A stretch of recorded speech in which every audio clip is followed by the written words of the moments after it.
তাহিরা কিবরিয়া স্বাগত জানাচ্ছি ভিওএ 60 পক্ষ থেকে আমেরিকার বিশেষ কিছু খবরে। ক্যালিফোর্নিয়া রাজ্যের বার্কলির একটি বাড়ির বারান্দা ভেঙে নিচে পড়ে মারা গেছে 5 জন এবং আহত হয়েছে আরও 8 জন। তবে কর্তৃপক্ষ এখনও জানতে পারেননি কেন ওই 4 তলার বারান্দা ভেঙে পড়ল। আয়ারল্যান্ড ঘোষণা করেছে আক্রান্তদের বেশিরভাগই আইরিশ নাগরিক।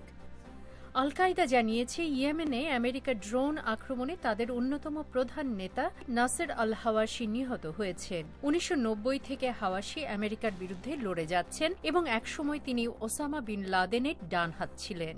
ইয়েমেনে বড় মাপের সন্ত্রাসীদের ধরতে আমেরিকা একের পর এক ড্রোন হামলা চালাচ্ছে, তারই একটি হামলায় হাওয়াশি নিহত হন। সবশেষে নিউ ইয়র্ক রাজ্যের সর্বোচ্চ পাহারার একটি কারাগার থেকে যে 2 জন দাগী আসামি পালিয়েছে তাঁদের খুঁজে বের করার সূত্র যেন মিলিয়ে যাচ্ছে।